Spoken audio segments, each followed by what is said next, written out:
Today on The Elegant Warrior, we are talking about 3 ways to get ready for those difficult conversations.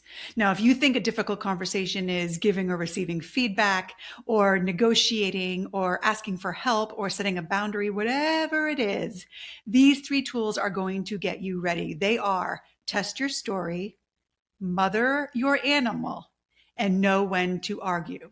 So let's dive into these 3 tools. The first tool is to test your story.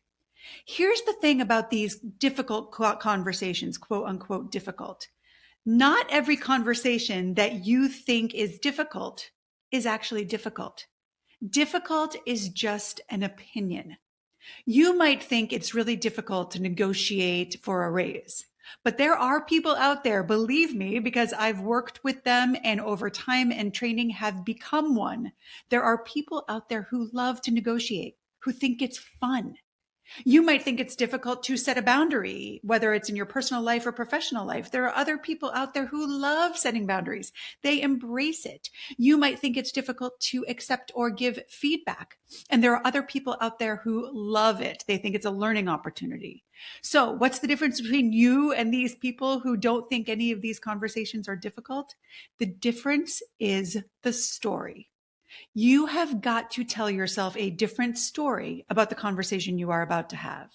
Now, the reason that this is so important is because of something that I teach my clients and that I talk about quite often, and that is what I call the bear technique. Your belief leads to your energy, leads to your action, leads to your result. Bear, belief, energy, action, result. If you believe a conversation is going to be difficult, your energy is going to be apprehensive, frustrated, resentful, scared, shy, avoidant. Your action is going to be to talk more quietly, to avoid the conversation, maybe to get aggressive because the animal of your body will respond with aggression, with the fight instinct. And then your result will be definitely a difficult conversation. But if you can believe that the conversation is going to be fun or interesting or informative or a learning opportunity, then your energy will change, your actions will change, and your results will change. So the way that you believe something new about these difficult conversations is to tell yourself a different story. So you have to test your story. That's this tool. Test your story. If you are telling yourself this is going to be a difficult conversation, test it. Feel how that feels in your body. If you're feeling angry, resentful, apprehensive, scared, aggressive, you are telling yourself a story that doesn't serve you. And then you've got to try other stories on for size. Now, we don't want you to gaslight yourself. If you don't believe that giving or getting feedback is going to be fun, you can't tell yourself the story, this could be fun. So you need to test the story to see what story you can actually believe that makes you feel better. Oftentimes for the people I work with, the story, this could be interesting, is one that they can believe. Well, even if it's not that fun, it could be interesting. And that story, this conversation could be interesting, feels better in their body, brings an energy of curiosity, of wonder, of maybe even neutrality, which is better than this is going to be difficult brings. So the first tool is to test your story. How does the story feel in your body? And then try other stories on for size, figuring out how they feel, how they impact your energy, and then choosing the one that makes you feel most powerful, most grounded, most able to have that conversation. So when you're getting ready for those difficult conversations, the first tool is to test your story. The second tool is one that I call mothering the animal. Inside of you, your subconscious is like an animal. There are certain responses that are intuitive and instinctual that your body will have when you think that something is difficult. It is the fight, flight, freeze, or fawn instinct that often comes up when we face these high-stake conversations. So for example, if you're about to negotiate a raise, you might be so angry that you haven't gotten that raise sooner that you're ready to fight for the raise and come in battling instead of working as a team with the person who can give it to you. Or you might flee and not have the conversation at all.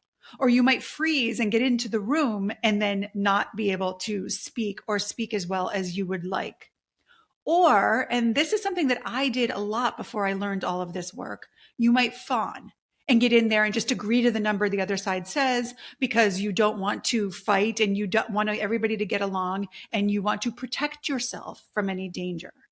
And so you've got to mother that part of you that is automatically responding to the threat, quote unquote, threat of a difficult conversation. And the way that you do that is another F, which is focus. And I like to tell people to focus on one of the three B's or all of the three B's. The first is to breathe. When you breathe, your subconscious rests, especially if you exhale for longer than you inhale. When you do a long exhale, the parasympathetic nervous system recognizes that you must not be in danger. Because if you were in danger, you could not take such a deep sigh out. So nice. That is one way to mother the animal of your body. Breathe. The second is to bind. And what I mean by that is to tap into the ancient wisdom of the Japanese. They have something called Shin, which is an ancient form of acupressure. And they have things called holds. And one of the holds that I love, it works for me so well, is to bind your thumb with your other hand. You just grab on. If you're watching this on YouTube, you can see me doing this. If you're listening, I am taking my left hand, I am wrapping it around my right thumb as if I was holding onto a pencil with my right thumb. And I'm applying a little bit of pressure. And in doing so, I am regulating my nervous system. I like this one, well, for a couple of reasons. I used to do a lot of television and I would find myself, even before I knew about Shin, I would find myself naturally while I was sitting in the makeup chair, grabbing onto my thumb, either one, doesn't matter, and applying that pressure. So for me, this is something that the animal of my body does naturally to mother itself. So if I can do it consciously to allow that animal of my body to feel more calm, I will gladly use that bind to do so. The other reason I like this is because when I was little, I sucked my thumb. And so there are nerve endings in your thumbs for anxiety. And if you can bind, you will find that anxiety will lessen. I do want to finish the conversation on Shin. I think it's only fair to share with you all the things I know about this particular part of holding. And that is that each finger has its own receptors. So if you're watching, you can see this on YouTube. If you're listening, your index finger is fear. Your middle finger, very appropriately, is anger. Your ring finger is sadness. And your pinky finger is trying too hard. So if you are approaching what you feel might be a difficult conversation and you are feeling the fight instinct come up, grab your index finger for that fear to lessen. If you are feeling angry, grab that middle finger. And you can remember this because they spell out fast. Index finger is F, fear, middle finger, anger, A, ring finger, sadness, S, and pinky finger, trying too hard, T, spells out fast. But that is the binding. So we've got breathing, binding, and then the last B for mothering you, the animal of your body, is bending. You know, when we bend in, and I'm showing on YouTube sort of bending in, if you're listening, it's like taking the fetal position, right? You're crawling up. So you're pulling your knees up to your chest. You're pulling your head down to your stomach. You are trying to protect the animal of your body, all of your soft spots in the front of your body. That is something that our nervous system feels as there must be danger. And so we often slouch. We bend in when we are feeling afraid, when the animal of our body feels afraid. And you want to extend, you want to bend out to let the animal of your body know that it is safe. So when you start facing that difficult conversation and you feel yourself sort of turning in on yourself, consciously, lovingly extend, shoulders back, head up, chin up. It is telling your body we are safe. There is nothing to harm us here. And your body, your subconscious, will so appreciate that. So, mothering the animal of your body in conjunction with the first tool, testing your story, is going to help you as you approach these quote unquote difficult conversations. So we've got testing your story about this conversation, mothering the animal of your body as the second step. And then the third tool is know when to argue. I wrote a book called Advocate to Win, and the last chapter, or one of the last chapters, was about argument and using argument as the last resort. So often we think we have to argue. My background, as many of you know, is as a trial attorney. And one thing I learned for sure very early on is you never want to argue with the jury. If someone on the jury during jury selection told me I don't trust medical professionals, and over my objection, they got on to the jury, I defended medical professionals, I wasn't going to try to argue you're wrong if you don't trust medical professionals. I was going to give them reasons to trust medical professionals, but I wasn't going to argue against them. You only want to argue when there is a third party deciding. I would argue with opposing counsel to the jury, yes. I would argue with opposing counsel to a judge if a judge was deciding a motion. But for most of you, you don't have a third party deciding your conflicts. You have got to persuade and influence the other person to come to your side, not a third party to make some ruling. And so you've got to remember that arguing with your spouse, with your boss, with your colleague is not a fruitful way to manage these high stake conversations. And you've got to try to stop yourself from going into that fight instinct and wanting to argue. You've got to really think about who is the ultimate decider here. And if it is the other person, if it's the other person that you want to influence and persuade, then argument is not the tool that you want to use. Now, we will be talking about the other tools that you do want to use if you are in a situation where a third party, where the other person is deciding. All of the 12 charismatic learning techniques that Dr. John Antonakis has taught us, we'll go through those, because when you are persuading the other person, argument isn't the way, but there are proven ways that we can use. So let's review.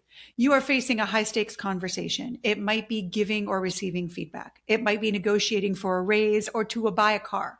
It might be setting a boundary with someone you love or asking for help when you're not used to doing that.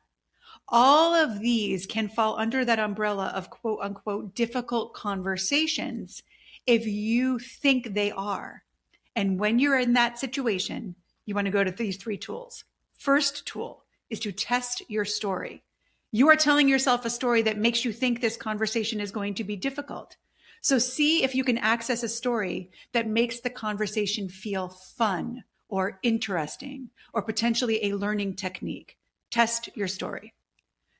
Tool number 2 is to mother the animal of your body, to recognize that you are in fight, flight, freeze, or fawn, and use either breathing, binding, or bending to let your nervous system go to rest. And then the third tool is to know when to argue, to recognize that if you are dealing with your partner or a boss or a colleague or a friend, argument is probably not your best course of action because it's not a third party deciding, it's them deciding.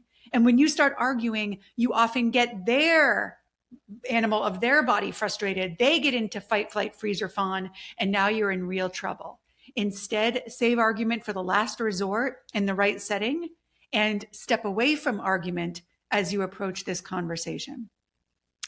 In every one of these videos or podcast episodes about these high stakes communication skills, I want to leave you with a tool for today, every single time, something that you can go and use today to help you with whatever it is that we're talking about. And your tool for today is a mantra type of thing, affirmation type of thing that I learned when I was training to be a clinical hypnotherapist. And that is this mantra that we would use at the beginning of hypnosis induction to get the subconscious brain relaxed. I love using this mantra when I am binding, when I'm holding on to my thumb, when I am breathing, or when I am extending and bending so that I can relax my nervous system and my subconscious brain. The mantra is this: I am safe. I am calm. I choose to be here. Now that's from my teacher, Grace Smith. She is a very well-known hypnosis teacher. You can find her. I'll put a link to her in the show notes.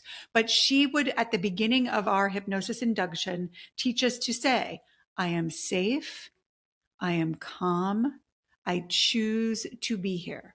You are safe.